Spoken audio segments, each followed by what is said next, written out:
இந்த கூட்டத்துக்கு பின்பதாக உங்க வாழ்க்கையில ஒரு உயர்வு வருகிறது. இந்த மீட்டிங் எங்க திடீர்னு ஒண்ணுமே பண்ணல, திடீர்னு ஏன் இந்த மீட்டிங்கை ஏற்படுத்துனீங்கன்னா அந்நிய தெய்வத்தை என்ன பண்ணுறது, அந்நிய தெய்வத்தை எடுத்து உங்களை உயர்ந்த ஸ்தானத்துல வைக்க. ரெண்டே பர்பஸ். ஒண்ணு, அந்நிய தெய்வங்கள் உங்க வாழ்க்கையில இனி இருக்கக்கூடாது. இரண்டாவது, நீங்க எங்க இருக்கிறது, உயர்ந்த ஸ்தானத்திலே இருக்க வேண்டும் என்பதற்காகத்தான் ஆண்டவர் இந்த மீட்டிங்கை ஏற்படுத்தி இருக்கிறார். பூமியின் உயர்ந்த ஸ்தானங்கள்ல உங்களை வைப்பார். ஆமென். ஒருவேளை இப்ப நீங்க என்ன பண்ணலாம், தாழ்வான நிலைமையில இருக்கலாம், சாதாரண நிலைமையில இருக்கலாம், அல்லது புழுதியில இருக்கலாம். சங்கீதம் 113 115 13 சங்கீதம் 113:7 அவர் சிறியவனை புழுதியிலிருந்து தூக்கி விடுகிறார், எளியவனை குப்பையிலிருந்து என்ன பண்றார், உயர்த்துகிறார். ஒருவேளை நீங்க இருக்கிற இடம் ஒரு புழுதியின் அனுபவத்தில் இருக்கலாம், அது ஒரு குப்பையான நிலைமையில இருக்கலாம். உங்களை கர்த்தர் உயர்ந்த ஸ்தானங்கள்ல கொண்டு வந்து வைக்க போகிறார். யோபு பாருங்க, அவர் வாழ்ந்திருந்த மனிதன், கிழக்கு புத்திரர்கள் எல்லாரும் மிகப்பெரிய செல்வ சீமானாய் யோபு இருந்தார். இந்த யோபு வாழ்க்கையில பிசாசு வந்து என்ன பண்ணார், ஒரு ரவுண்ட் அடிச்சுட்டு போனார். வீட்டுக்குள்ள யாரு வந்தா, பிசாசு விசிட்டிங் வந்தா.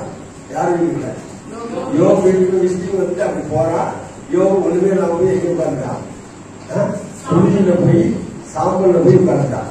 இப்ப அந்த யோபுவ பிசாசு என்ன சொல்றாங்க, நீ தேவனை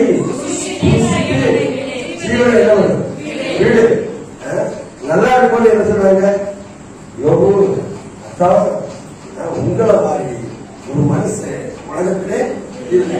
இப்ப ஒன்னெல்லாம் போனோட ஃப்ரெண்ட்ஸ் எல்லாம் என்ன பண்ணிட்டாங்க, ஓடிட்டாங்க. எல்லாரும் கூட சொல்றாங்க.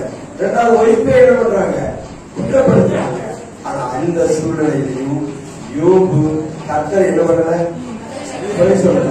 ஆனா ஒரு வார்த்தை தவற சொல்ல, கர்த்தர் கொடுத்தார், கர்த்தர் எடுத்தார்.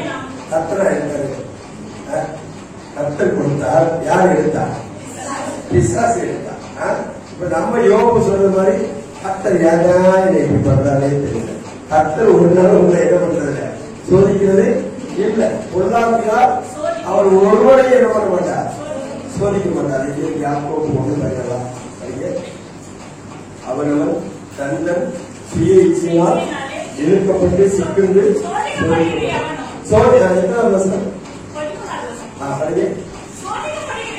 சோதிக்கப்படுகிற எவனும் நான் தேவனால் சோதிக்கப்படுகிறேன் என்று சொல்லாது போனாங்க. தேவன் பொல்லாவினால் ஒருவரை சோதிக்கிறவர் அல்ல. ஆமென். அவன் சோதிக்கிறது யாரு, உங்க வாழ்க்கையில் பிரச்சனை கொண்டு வந்தது யாரு, பிசாசு. இப்ப பிசாசு என்ன பண்ணினா அப்படியே மாற்றி விட்டான். பிரச்சனையெல்லாம் யாரு கொண்டு வரா, இயேசு கிறிஸ்து அவனுக்கு பிரச்சனையை கொடுக்கிறார் அப்படின்னு சொல்லி உங்க மைண்ட் என்ன பண்ணிட்டா, மாற்றி விட்டா. இன்னையில இருந்து உங்க மைண்ட் செட் மாறணும். என்னது, ஏசப்பா ஒரு நாளும் ஒருபோதும் என்னை பொல்லாவினாலும் சோதிக்கிறவர் அல்ல. சோதனைக்காரன் யாரு, பிசாசு. இயேசுவே போய் யாரும் சோதிச்சா, இயேசுவே போய் பிசாசு என்ன சாரி இயேசு பிசாசு என்ன பண்ணா, சோதிக்கிறானா.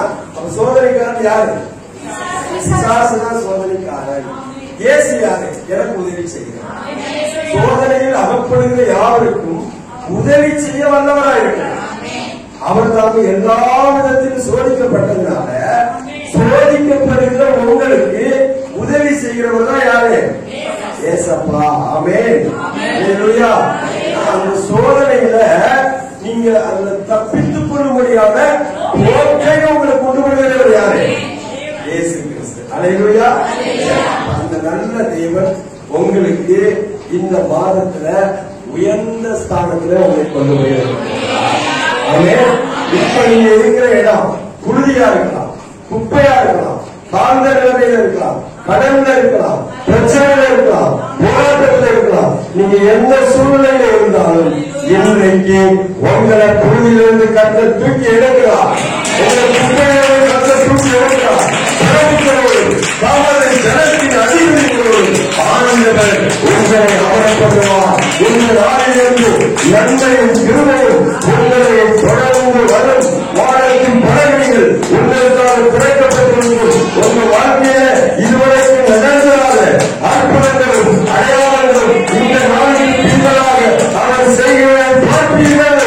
யாராகவும் 34:10 இதோடு உடன்படிக்கப்பட்டவர்களே, பூமியின் ஈரங்களும் எந்த ஜாதிகளிடத்திலும் செய்யப்படாத அதிசயங்களை உன் ஜனங்கள் எல்லாருக்கும் முன்னதாக நான் செய்வேன். நான் உங்களோடு கூட இருந்து செய்கிற காரியம் பயங்கரமாக இந்த நாளிலிருந்து உங்க வாழ்க்கையில பயங்கரமான அற்புதங்கள், இதுவரைக்கும் நடந்ததாக இருக்கிறவர்கள், யாருக்குமே நடக்காத அற்புதங்கள், யாருக்குமே செய்யாத அற்புதங்கள் உங்க வாழ்க்கையில தேவன் செய்கிறதை நீங்க பார்க்கிறீர்கள்.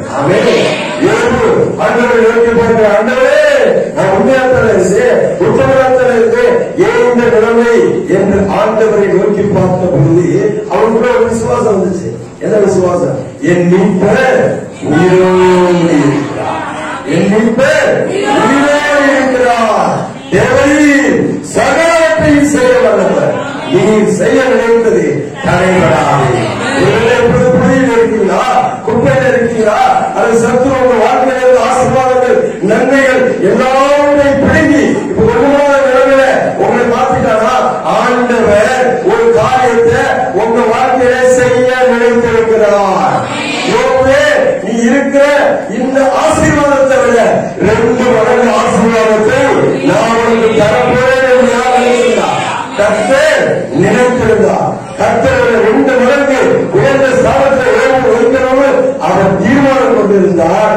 அதை பிசாசு பண்ண முடியல, தடுக்க முடியுதா? முடியல. தேவரி சகலத்தை செய்ய வல்லவர். உம்மாலே செய்யக்கூடாத அதிசயமான காரியம் ஒண்ணுமே இல்லை. நீங்க எந்த நிலைமையில இருந்தாலும், எவ்வளவு கீழான நிலைமையில இருந்தாலும் உங்களை கட்ட மேலே கொண்டு வருவார். உங்களை கட்ட மேலே கொண்டு வருவார். எல்லாரும் புறக்கணிக்கப்பட்டிருந்தாலும் உங்களை மேலே கொண்டு வருவார். எல்லாரும் ஒடுக்கி தள்ளப்பட்ட நிலைமையில இருந்தாலும் உங்களை போலக்கெல்லாம் மாற்றுவார். எல்லாரையும் உயர்ந்த ஸ்தானத்திலே தேவாதி தேவன் உங்களை வைக்கிறதை நீங்கள் பார்ப்பீர்கள்.